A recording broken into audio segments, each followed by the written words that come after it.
للفطار حضّريه سهل وبسيط وخفيف وهايش، هنعمله النهارده ونسمّي الله ونصلّي على الحبيب، ما تنسوش لايك واشتراك ومتابعة، وما تنسوش تشيّروا الفيديو لأكبر عدد ممكن. معايا هنا معلقة كبيرة من السكر، معلقة كبيرة خميرة، كوباية مَيّة دافية، هاسيبهم 10 دقايق تتفاعل، حطيت ربع كوباية من الزيت، حطيت كمان 4 كوبايات من الدقيق، وحطيت كمان نُص معلقة صغيرة من الملح، وهاقلّب كل المقادير الحلوة ديّة، ولو احتاجت مَيّة هاحط شوية بشوية لحد ما توصل لعجينة بالشكل ده.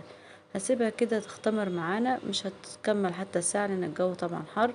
بعد ما اختمرت بالشكل ده بابدأ أقطعها قطع أو كور كده صغيرة حسب حجم السميد اللي انت عايزاه. انا النهاردة هعمل سميد صغير كده، ميني سميد رفيع كده وبسيط صغنطوط كده وخفيف للفطار.